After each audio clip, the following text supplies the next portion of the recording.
this on this computer is that I want us to go to a well-known passage of the Bible, and I think it's time for us to check what we can find in that passage. And because it's one of the most, I would say, misused uh, verses or passage in the Bible to prove certain doctrine. You will see what that is. But let's go then to Luke chapter 16. Luke chapter 16 is the chapter that I want us to reflect upon tonight. Luke chapter 16. So if you have your Bibles, just go ahead and open it in Luke chapter 16. And these are, let's just read the whole passage.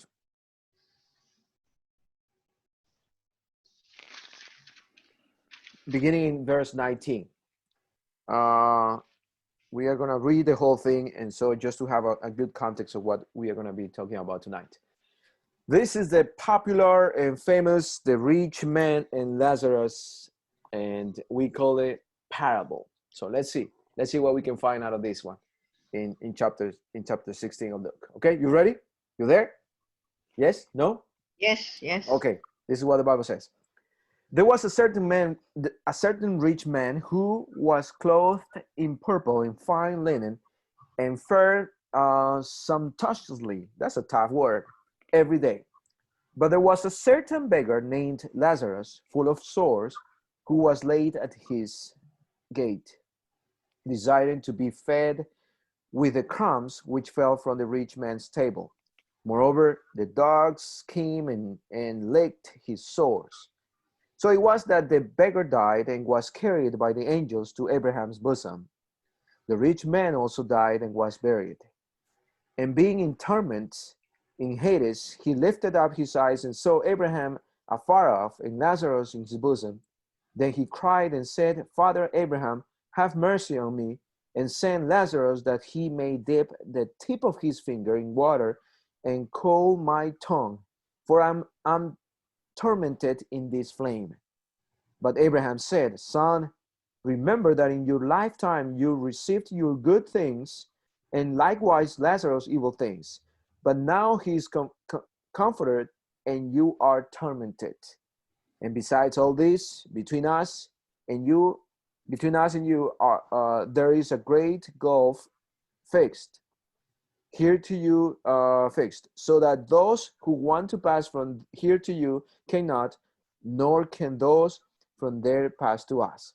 Then he said, I beg you, therefore, Father, that you will send him to my father's house, for I have 5 brothers, that he may testify to them, lest they also come to this place of torment. Abraham said to him, They have Moses and the prophets, let them hear them. And he said, No, Father Abraham, but if one goes to them from the dead, they will repent. But he said to him, If they do not hear Moses and the prophets, neither will they be persuaded, though one rise from the dead. The famous the rich man and Lazarus parable. All right. So can anyone here define for us what a parable is? What is a parable?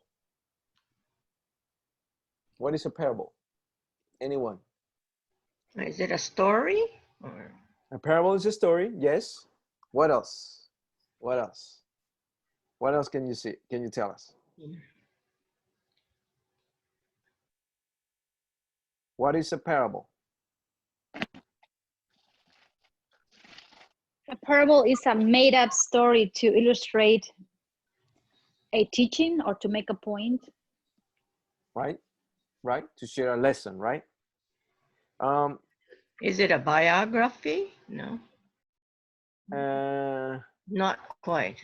No, no, I don't think it's a biography. It could be, but it's not necessarily a biography. History. Right. What else? Anyone else wants to share what your understanding of a parable is? I think like Vivian said, because Tammy had us do the parables and how they fit into our lives. So I kind of go with Vivian. All right. They are earthly stories with heavenly meanings. Oh yeah, we gave that definition one time, right? Right, Janice? You wrote that down, right? Yes. Good for you. Good for you. Somebody was asking me how to get into this study, so I was trying to send that to that person at the same time. So yeah, a parable is an earthly made up story which teaches heavenly realities. A parable is not the message. The message itself is the way to teach a message. So if you understand that definition correctly, then when you come to a parable, you have to understand, you have to keep in your mind that the parable is not to be understood in a literal way, right? The parable is not to be understood in a literal way, because if it were to be understood in a literal way, you will find yourself in front of a lot of contradictions that you will not have an answer for. So keep that in your mind. And the parable is an earthly made up story that teaches a heavenly reality or heavenly realities. And so this is important to have in your mind. So how do we know this is a parable? Since, and this is important to take care of before we get into the text, because depending on whether this is a parable or not, we will be able to treat the text. So tell me, how do you know this is a parable? Because you will not find the word parable anywhere. Jesus will not say, or the writer will not say, and Jesus told a parable like in other occasions. Here, we'll not find that. How do you know? How can you tell me this is a parable? Didn't you say that we would have to look at the context? Yes, the context always defines what we're studying. That's excellent. What else? What else will you tell me? How else would you defend the point that this is a parable? Because of the context of the story, we know that there is no place like what the rich man is talking about.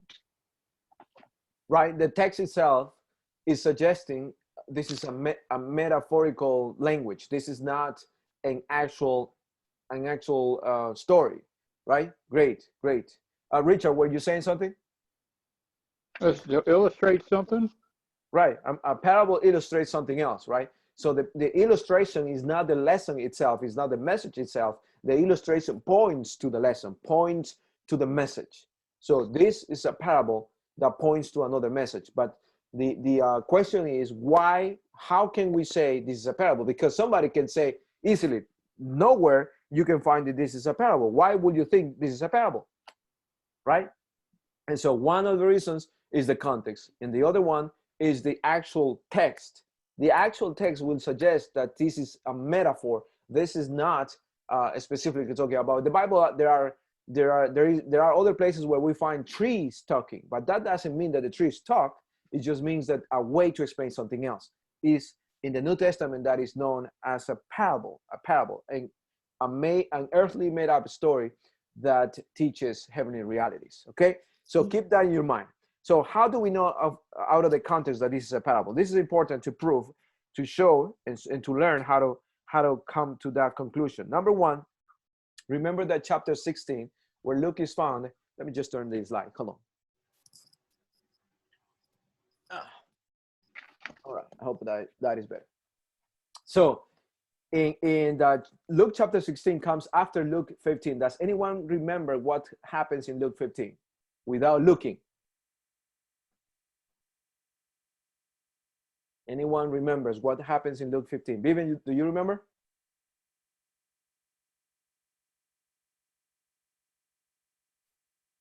No. Luke 15 is where we find the parables that describe the character of God. Oh, the prodigal son, right? the lost coin, and the lost coin, the lost sheep, the and lost the sheep. lost son. Those three parables. And those are parables. We know they are parables because in chapter 15, verse 3 of Luke, you will find that this is how they are introduced, right? So they are parables. And then in chapter 16, in chapter 16, which is after the three first parables that we find in chapter 15, we find another parable that is introduced as such. And is known as the parable of the unjust steward. Everyone accepted it like that, right? So this is a group of 5 parables. Number 1, lost coin. Number 2, lost sheep. Number 3, lost son. Number 4, the unjust steward, or the parable of the unjust steward. And so number 5 is this one, the rich man and Lazarus. The context is Jesus using parables to teach. So the context is telling us this could be another parable. That's an option. But more information will be given for us to know why we can come to that conclusion that this is a parable. And the other one is the format, right? The format. Look how verse 19 is introduced. It says, there was a certain man, a certain rich man, which is the typical format for a parable. Even if the writer Luke doesn't say, even if Luke doesn't say that this is a parable, it's the typical format to introduce a parable. There was a man. There was a certain man. As a matter of fact, you can see in verse 1 of chapter 16 how the introduction is pretty similar to verse 19. It says, there was a certain rich man. Right? The same words that I use in verse 19. Right? So in the parable of the lost son, you can find in verse 11 that it says, a certain man had 2 sons. It's the typical format for parables, right? And then when we go into the parable itself, you will see that the parable describes something that has to be a metaphor and not literal. So we can conclude this indeed is a parable, which means the way to approach to this text is keeping in mind that this is a parable, and we are not to look for the details of the parable, or as in to explain every detail, but to look for the lesson that the parable teaches. Everyone with me still? Yes? No? Yes? Are you still here, friends? Yep. Yeah. All right. So Yes. what I think is very interesting of the parable, Tony, you have a question, or you were just saying you are here? Just saying I'm here. Okay, perfect. Thank you. Thank you. I like that way too.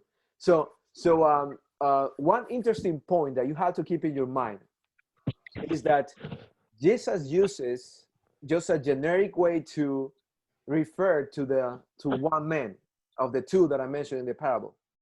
And then he uses a specific name for the other person, Lazarus. Why would Jesus use that name out of the hundreds that he could use? Why would he use that name, Lazarus? Could it just be that Jesus is preparing his audience, these people that are around Jesus, around him, to later make the connection what he is about to teach here? Remember about Lazarus in John chapter 11? You remember Lazarus? Lazarus is not the same. This Lazarus and the Lazarus in John is not the Lazarus that was raised from the dead. These are not the same individuals, but they have the same name. And you will see that at the end of the parable, Jesus makes reference to that Lazarus. So for a reason, I believe there is a reason why Jesus uses this name, Lazarus, here for this parable, which is a made-up story. Now, let me just give you another interesting fact. The name Lazarus means God has helped. Lazarus means God has helped. And so that I thought that was also interesting to keep in our minds as we go through the text. Another thing that we have to observe here is that in the parable of the lost son, which is the last parable of chapter 15, Jesus has 2 brothers. You remember the young brother and the older brother. The older brother, we know, is a representation of Pharisees and the leaders of the church that most likely were around Jesus. And the younger is a symbol or a representation of all those that are destitute, those that are poor, those that are marked by everyone else, in other words, Gentiles. So those two groups that Jesus ends that parable with in chapter 15 are used again in verses 19 and on. How do we know that? Because Jesus is going to talk about two groups again, the rich man and Lazarus, two parties again. And we have to keep in our minds, again, the context will tell us a lot about the text. We need to keep in our minds whom Jesus is talking at this moment. And that is the Pharisees. You can find that in verse 14 of the same chapter, 16, verse 14. Now the Pharisees, who were lovers of money, also heard all these things, and they derided him. So you have to see that there was a problem identified by Luke that Jesus is about to tackle through the parable. So what is the problem? These Pharisees that were here, they were lovers of money. And so whatever Jesus is going to say using the parable is tackling that, is trying to fix or bring a conscience to what they're going through or the problem that they are having, the Pharisees. So we have one group that is present, that is the Pharisees, and we have the other group that are always present also, that is poor, the poor represented by Lazarus. So here we go. You ready? Any question? Yes. Yes, Florence.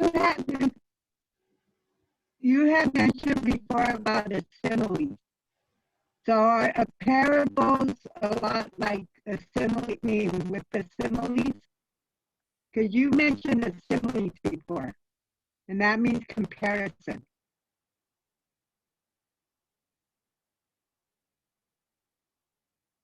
You're muted. You're muted.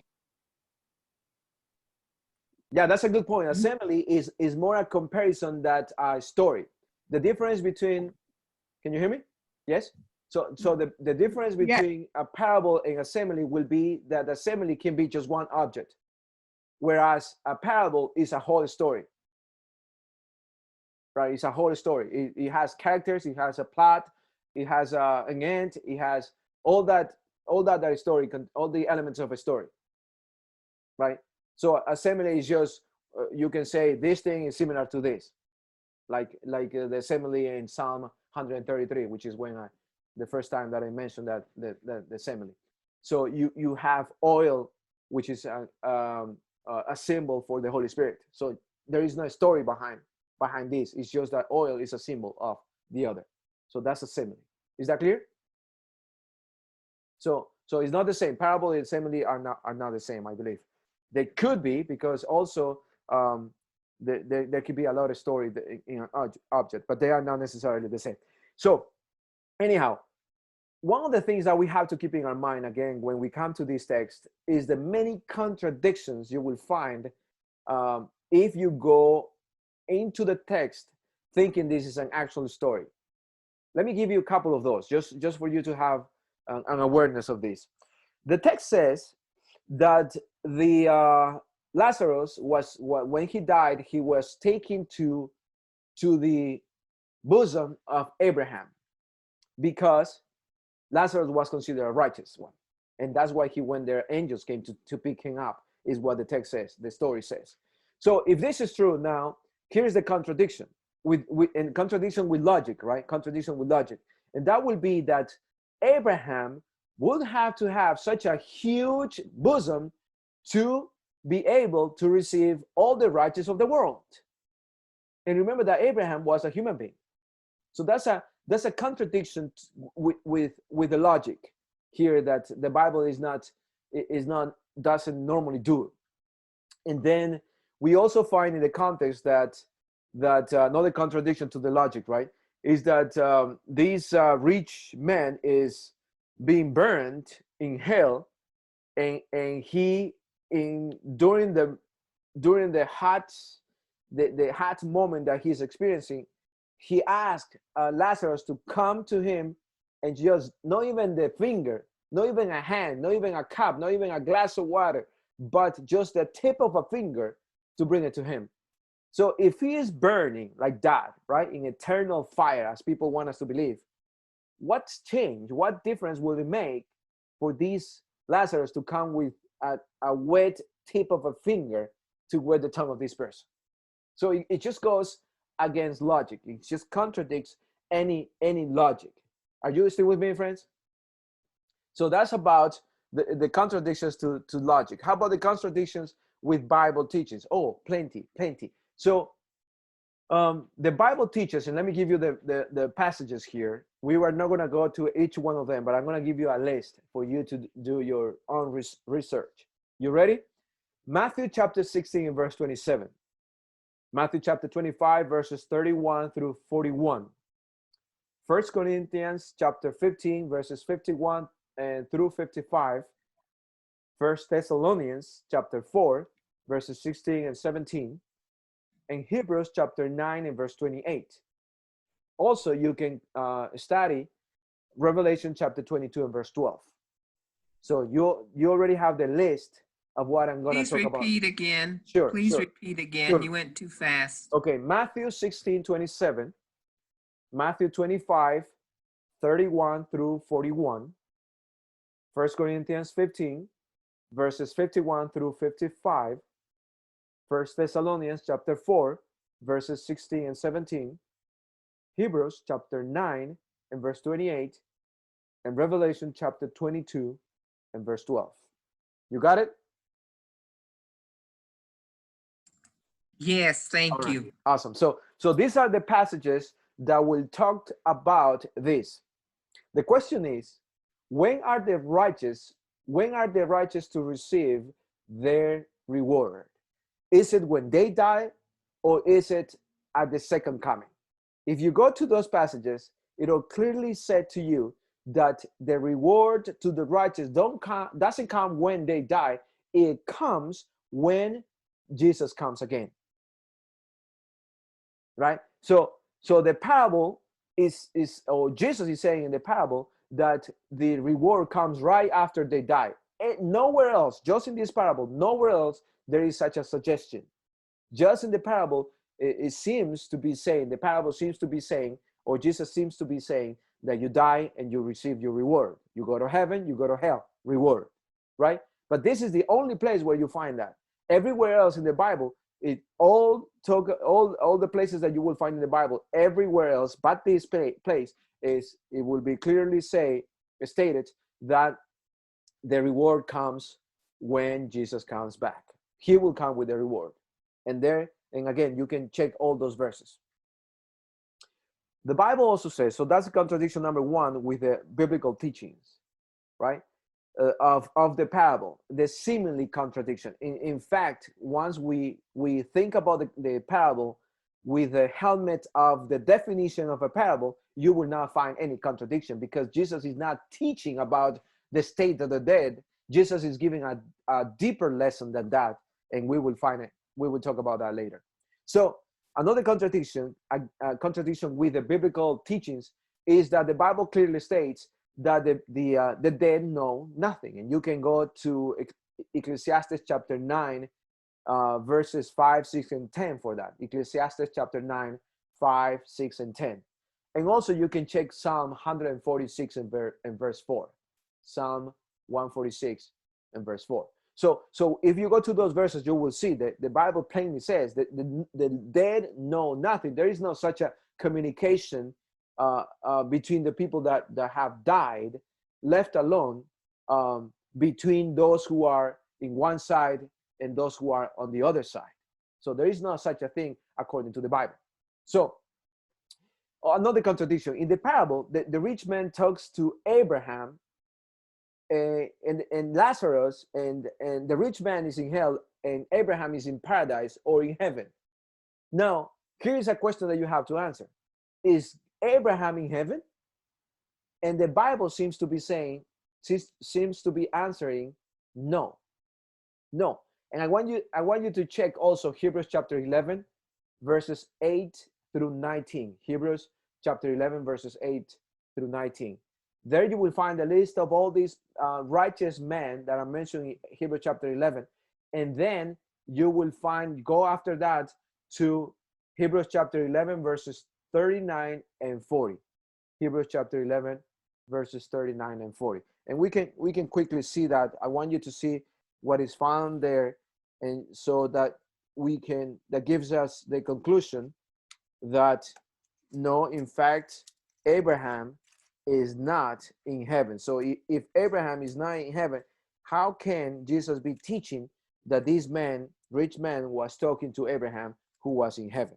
So obviously Jesus was not wanting us to pick up every detail of the parable, because that's not what the parables are for. So let's just quickly read Hebrews 11, 39 and 40. It says, and all these, having all these, the names listed on Hebrews 11, the righteous, and all these, having obtained a good testimony through faith, did not receive the promise. Did not receive the promise. God having provided something better for us, that they should not be made perfect apart from us. So we know, and Abraham is part of that list. So we know that Abraham haven't received that reward yet, because he will receive it along with us. That's what Hebrews is saying. So that's another contradiction. If you take the parable in a literal way, you will find yourself in. Okay? So again, to just emphasize this fact, the reward, the perfection that Hebrews is talking about is received by the righteous when Jesus comes for the second time.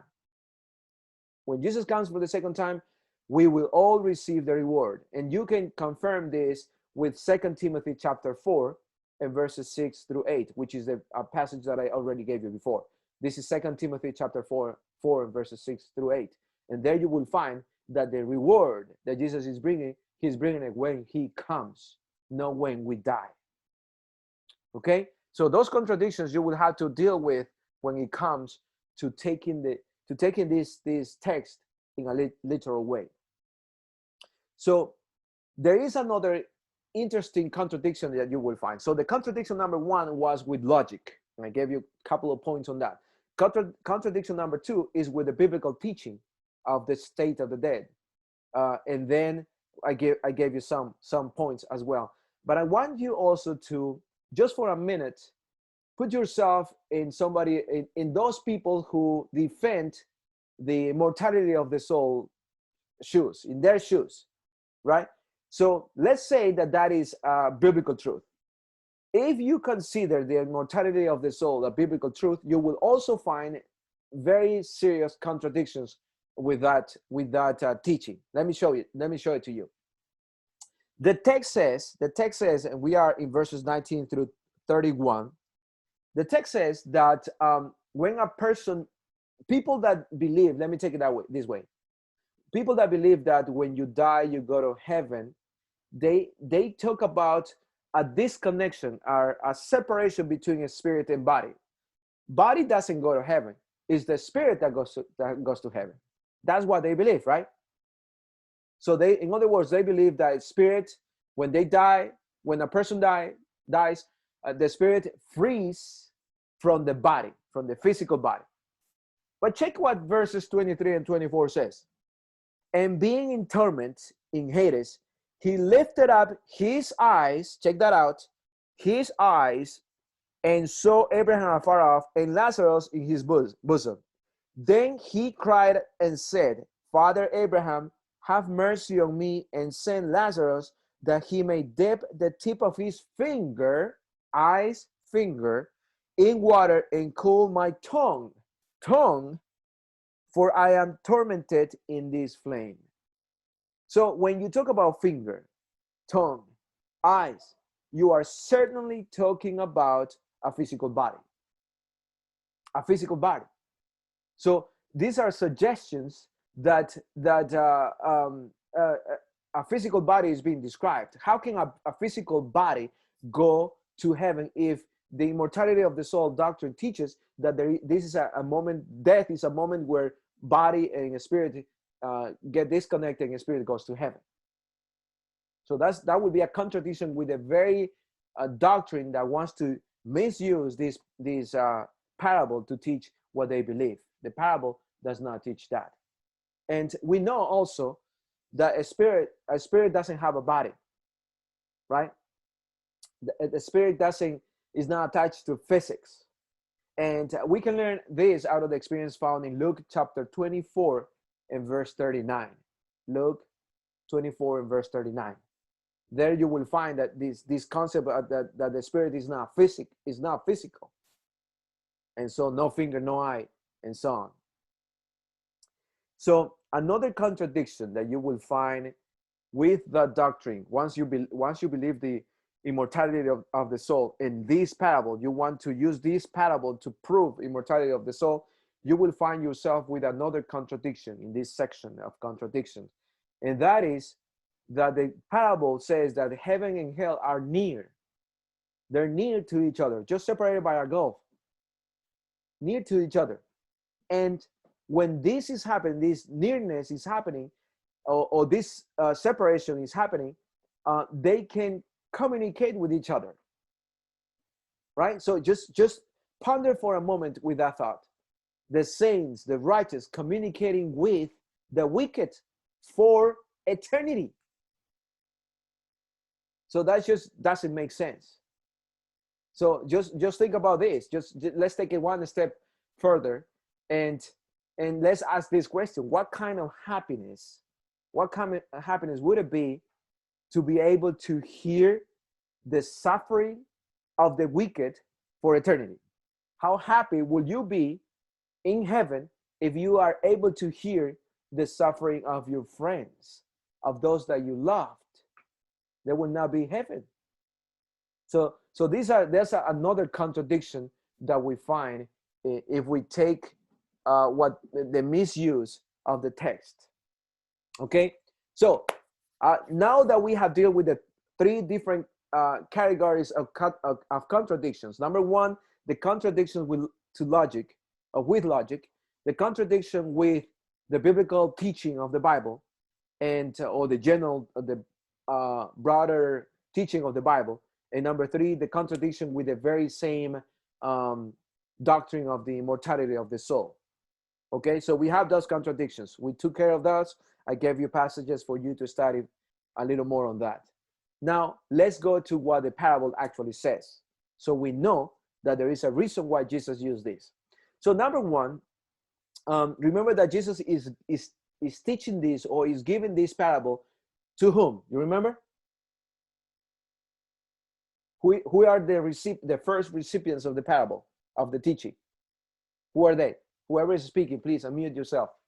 The Pharisees. The Pharisees. So that's important to bring to our discussion. The Pharisees. Now, the Pharisees, there is something very interesting that we need to know here. The Pharisees were the only ones who, at this point, were teaching the immortality of the soul. The Pharisees believed that. There were other groups among the leaders of the church back then, or the religious leaders, that didn't believe on these things. But the Pharisees, they believed in this. They believed that in these kind of things, and they had a story similar to this that Jesus is using to teach them. So in a sense, Jesus is using something that is known to them to teach them something better and unknown to them. So he is using again a parable, a story that these people were acquainted with.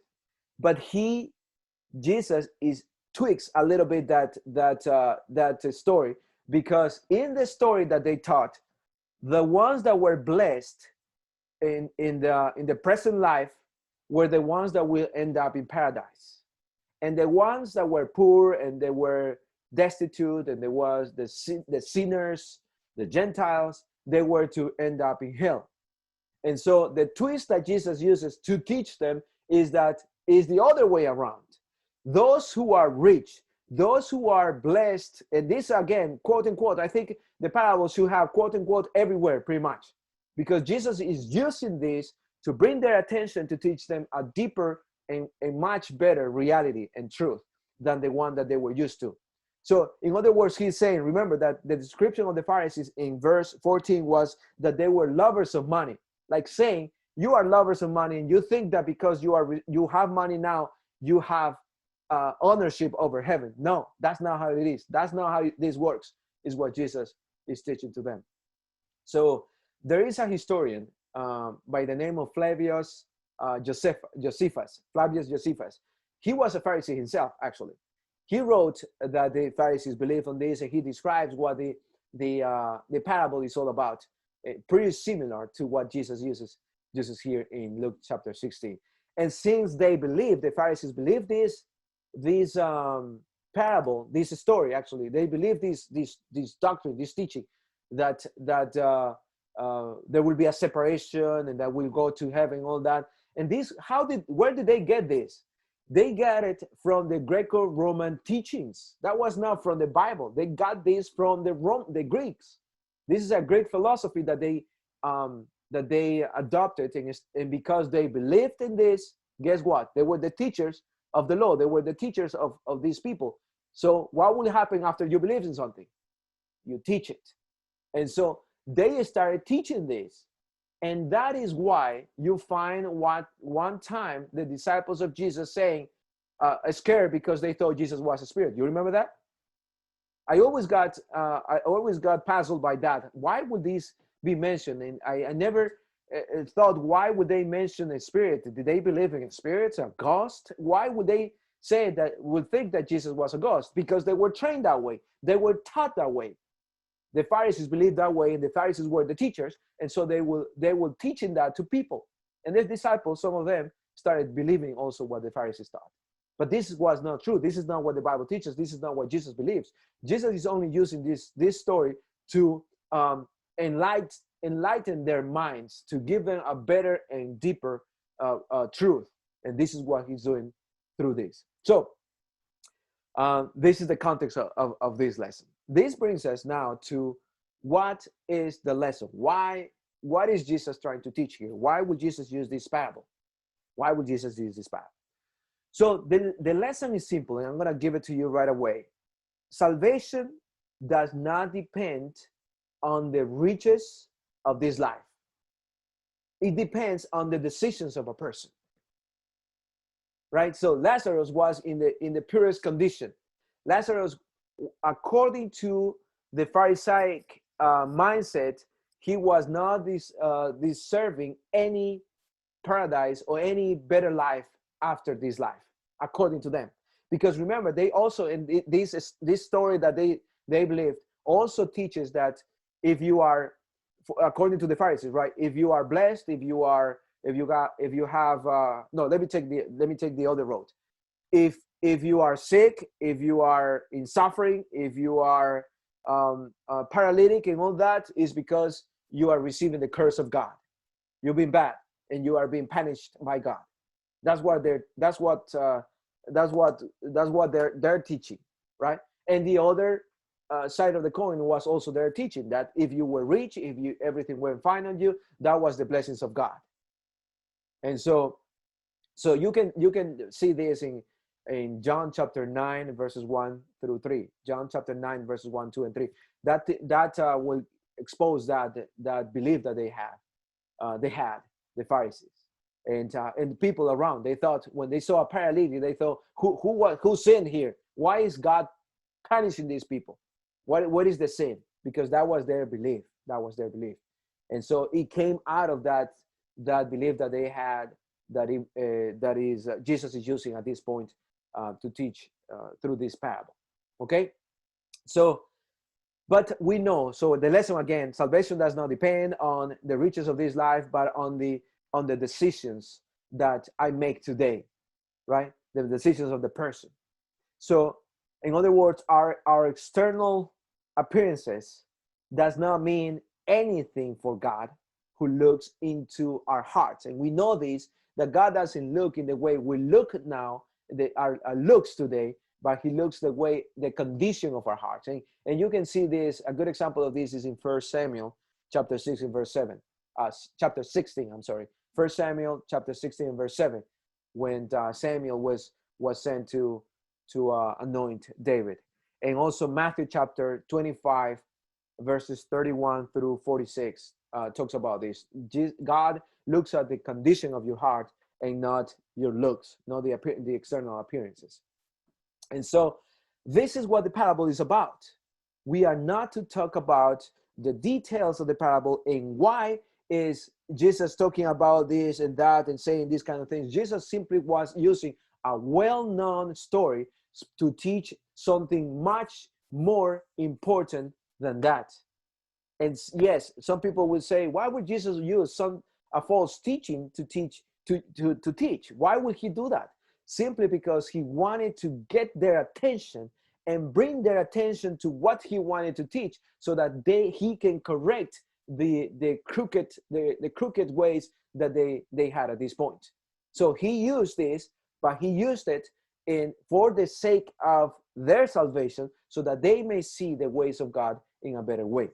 Salvation is always the main way, the main reason why all these parables are given. The parable of the lost coin, the parable of the lost sheep, the parable of the lost son. All these parables are about salvation and how God wants to save us. And so in the same way that he describes his real character, we can come to him as the savior of humanity. So I want to close just right here. Don't want to take too long. I'm trying to polish that part that I was taking too long, so that we have time to talk about this now. Okay, let me hear. What do you have? What questions do you have?